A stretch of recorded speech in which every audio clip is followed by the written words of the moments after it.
A Podemos en particular, como ya sabemos, se le ha perseguido desde el Poder Judicial, desde el Poder Mediático, con la Policía Patriótica del PP, y en 2022, como todos sabemos, salieron a la luz los famosos o infames audios del Ferreras Gate, donde se reveló que Antonio García Ferreras había difundido en 2016 una información falsa que vinculaba a Pablo Iglesias con una cuenta en un paraíso fiscal. Como antiguo colaborador habitual de Al Rojo Vivo, ¿cómo viviste ese escándalo?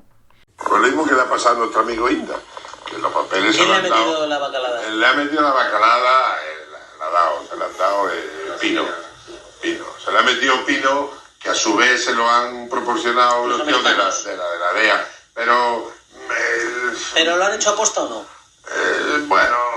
A él, no sé, ¿sabes lo que pasa? Que Eduardo, yo le presenté en su día a Pino y a toda esta gente y tal, pero se lo he dicho muchas veces, Eduardo, no te fíes de esta gente no, o sea, no son... Muy serio, Eduardo, esto es muy serio, yo voy con ellos, pero esto es muy delicado y es demasiado burdo. Claro, es demasiado burdo. Bueno, yo ese escándalo no me escandalizo en lo mínimo. ¿No te sorprendió mucho? No me escandalizo en lo mínimo porque es aquello de que comentábamos al comienzo, ¿no? Es decir, el periodista no se fija en el contenido, si el contenido de la historia es científicamente probado, y aunque les parezca burdo, que fue el lenguaje que utilizó Ferreras con el director con Eduardo Inda, pues quería crear impacto, quería tener, y entonces pues le interesaba menos si eso era real o no, porque además aparentemente él dudaba de la veracidad y de la consistencia de esa información, pero bueno, se lanzó adelante. Bueno, pues ese es el tipo de periodismo que tenemos hoy. Quiero decir, no digo que es generalizado, pero es un periodismo donde se trata de armar follón, lío, y sobre todo si ese lío perjudica, digamos, a personalidades que están en un espectro político al que te opones, al que quieres terminar. El caso el del periódico OK Diario, yo lo analicé, fui una de las personas que lo analizó públicamente en un programa de televisión, y dije que era claramente un periódico creado a partir del año 16 con dos objetivos. Uno de los objetivos era el independentismo y otro de los objetivos era Podemos. Y que estaba clarísimo, y que había un mercado para eso, y había un mercado, y no solo había un mercado, había también inversores para eso.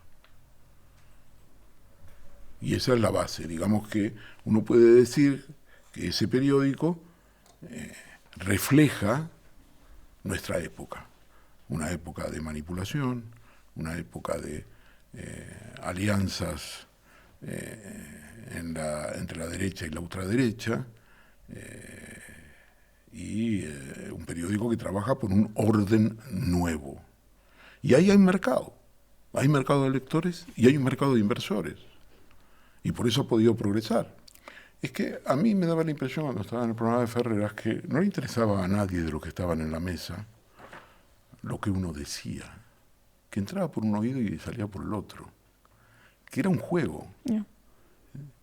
Eras la cuota progresista, un poco la cuota más de izquierdas. Puede ser, pero es igual, aunque dijera algo, una noticia, pues entraba por un oído y entraba por el otro, y salía por el otro. No tenía ninguna vigencia, no tenía ninguna importancia lo que dijeras. El estilo del programa es eso. Es de alguna manera, probablemente para mucha gente se escandalizara, y yo no, porque a lo mejor tenía expectativas en ese programa. Es posible. Tienes razón. Difumina la línea entre entretenimiento e información, entre telediario. Bueno, eso puede ser, pero me refiero al aspecto político, digamos. Ahí hay todo una presentación de apariencias y sin embargo, como dices tú, con las cuotas, pero al final, ¿qué queda de eso? ¿Qué queda al final del día? Y esa es un poco la pregunta que uno se hace para dejar de ir, ¿no? Pero bueno, aparte en este caso coincidió con una oferta muy buena de Cintora.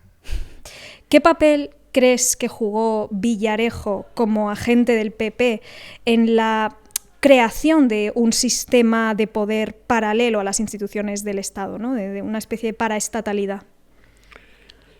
Yo creo que está bien dicho. En efecto, Villarejo ha intentado contarnos que él ha servido con todos los ministros del Interior, desde la democracia, creo que él decía que eran 17, si mal no recuerdo, y este ha sido, digamos, un aspecto central de mi investigación, en el sentido de que trataba de comprobar si era verdad, ¿no? Porque tenía su interés este planteamiento. Y lo que yo veo y plasmo en el libro es que esa afirmación de Villarejo es totalmente falsa. Él ha tratado de encubrir la relación especial que tenía con el PP, trasladándola a todos los ministros del Interior desde la democracia. Realmente lo que yo he podido ver y comprobar es que José Manuel Villarejo tenía una relación especial solo con el PP. Esa relación especial le daba acceso a María Dolores de Cospedal, por un lado, que era la secretaria general del PP y luego ministra, y también a Francisco Martínez, especialmente, que fue un personaje clave en el ministerio de Fernández Díaz, primero como director, como jefe de su gabinete y luego como secretario de Estado, como número 2 del Ministerio del Interior. Realmente en su papel Paco Martínez es un personaje muy relevante porque es un hombre del PP, es un hombre con formación, fue letrado en Cortes, generalmente se le ha tratado como una persona relativamente secundaria, pero realmente era el ministro de Interior en la sombra y tenía el suficiente poder como para decidir por sí mismo sin consultar con Fernández Díaz, ¿no? Entonces yo creo que sí, que Villarejo creó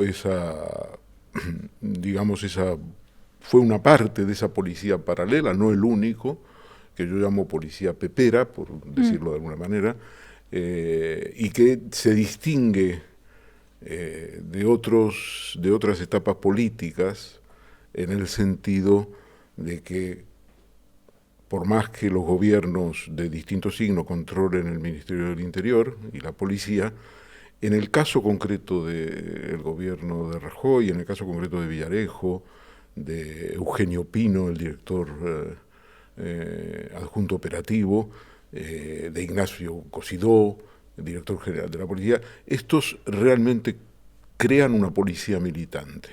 Esto yo diría es que lo diferencia de otros gobiernos donde, pues evidentemente el Partido Socialista Obrero Español podía tener simpatizantes y los tuvo, pero en el caso del PP era una policía muy disciplinada, una cúpula con conciencia política. Bueno, en el libro también afirmas que el término cloaca resulta insuficiente para describir precisamente las prácticas de espionaje y manipulación que se han ido revelando. ¿Cómo matizarías tú este concepto? Bueno, yo creo que se ha generalizado esto, es una moda, y creo que sí, que se ha equivocado. Porque las cloacas generalmente se refieren evidentemente al subsuelo, digamos a lo que no ves.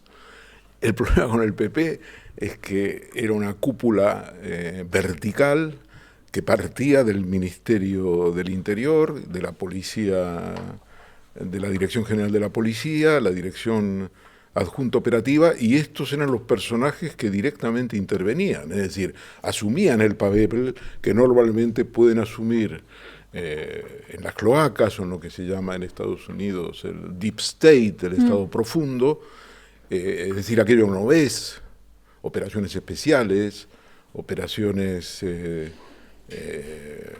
encubiertas, pero aquí el problema, y esta es un poco Mi conclusión es que todo estaba a la vista, la cúpula era la cúpula oficial, no era una cúpula extraoficial. Por eso incluso cuando los medios hablan de operaciones parapoliciales, yo me digo, hombre, no, probablemente, no sé, algunas operaciones en España, en la época del GAL, en la época del Batallón Vasco Español, me remonto a la época del nacimiento de la democracia, podían ser operaciones especiales, paralelas, pero no contaban directamente con, como en el caso del PP, con la cúpula directamente involucrada. Ahora estamos viendo incluso que ya todo el mundo empieza en los altos mandos de la policía a reconocer que la Operación Cataluña, por ejemplo, que nunca se ha querido investigar judicialmente, bueno, pues era una realidad innegable. Entonces, el término cloaca es un término, no por ser peyorativo, sino es técnicamente, en mi opinión, incorrecto. Aquí el problema es que las cloacas se convirtieron digamos, en el departamento oficial del Ministerio del Interior y de la policía. También detallas en el libro cómo Villarejo acabó operando como un intermediario entre intereses privados y públicos. ¿Qué papel jugaron sus vínculos, su relación con grandes empresarios en la expansión de esta red de chantajes y de espionaje? Bueno, él convirtió sus conocimientos como policía, la difusión de su personaje entre las grandes empresas, en una fuente de negocios privada, ¿no? Digamos, en la sentencia que le condena, se dice, en mi opinión, torpemente, que él hizo lo que hizo, no como policía, sino como agente privado, como un investigador privado, digamos. Pues la fuente de su poder era que era policía, y que llevaba muchísimos años en la policía y que conocía a todo el mundo, y que se paseaba como Pedro por su casa, por todos los despachos y los archivos y toda la estructura informativa de la policía. Esto era lo que le hacía fuerte ante los grandes empresarios. Y esto es lo que permitió que en activo él consiguiera que las grandes empresas le dieran contratos espectaculares, ¿no? Es decir, espectaculares, de decenas de millones de euros durante 20 años, es decir, continuadamente. Y todas las operaciones son operaciones de chantaje, básicamente de chantaje. No hay otros servicios que el chantaje, es decir, es obtener información y extorsionar sobre la base de esa información. Y muchas veces él crea esa necesidad de la persona afectada de acudir a él. No es que sea él la solución, sino que él crea el problema, crea la dinámica a los efectos. Y aquí, evidentemente, también jugaba con otro activo suyo, que era sus relaciones con los medios de comunicación. Sí, sobre eso te iba a preguntar, pero precisamente el caso Villarejo, claro, también reveló un uso sistemático de las filtraciones a medios de comunicación para influir en la opinión pública. Y yo te quería preguntar, ¿crees...? Y no solo en la opinión pública. Era lo que te decía yo.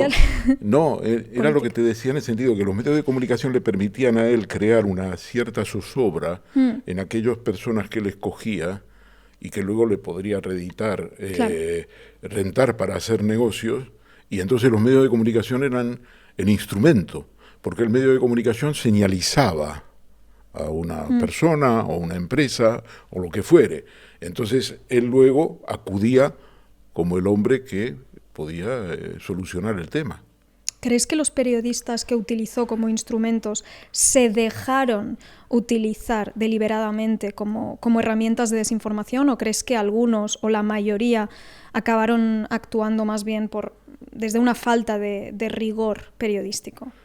¿Sabían lo que estaban haciendo? Sí, yo creo que sabían, no les importaba. Quiero decir, el problema de la prensa y de los medios de comunicación en España, pues en las últimas décadas ha habido una evolución en ese sentido bastante, diría, degenerada. Es decir, hemos pasado, periódicos enteros han dependido y revistas de Villarejo. Sí. Villarejo era un colaborador, para ciertas revistas era un colaborador, en el sentido de que les aportaba información que ellos necesitaban para la portada, y era información sensacionalista, vinculada con la policía, con determinados personajes, temas de sucesos, y todo esto, temas escabrosos, y todo esto Villarejo lo sabía hacer. Entonces se convirtió, digamos, en un instrumentalizador, evidentemente, de los medios, pero también los medios se convirtieron en colaboradores de él. Había, digamos, intereses mutuos, sí. Una simbiosis. Digamos, los beneficios eran mutuos, los periodistas que escribían grandes exclusivas y firmaban. La firmitis es una enfermedad del periodismo, y especialmente en España, donde el periodismo sufrió evidentemente una gran censura por la falta de la democracia, por la época de la dictadura. La firmitis se volvió una enfermedad que es hoy algo sobre lo que los editores deberían vigilar, porque a cambio de firmar y firmar todos los días y a todas horas, hoy ya es incluso una desproporción, porque están los periódicos digitales donde tienes que actualizar las noticias hora tras hora, y cambiar un párrafo, meter otro, adornar la noticia, y claro, los periodistas, si te ponen un informe de la UCO que tiene 62 páginas, y tú lo firmas, que es lo que hacen los periodistas en los medios, es que, digamos, los periodistas entienden que su firma va acrecentando valor, ¿no? Esto es como si fuera la bolsa. En la medida que tú no firmas, tus acciones bajan. Entonces todo esto te lo daba Villarejo. Te lo daba. Y te convertía en un personaje respetado, y te permitía ascender dentro de los medios. Entonces, yo no creo que los periodistas que trabaron, lo que él llamaba a sus periodistas, porque él les llamaba a sus periodistas de confianza, yo no creo que fueran ignorantes, o en todo caso fue una ignorancia, lo que se llama ignorancia deliberada. Les importaba firmar, y Villarejo les daba, y crearon una adicción. Fueron adictos a Villarejo. Y también Villarejo era adicto a ellos porque les utilizaba.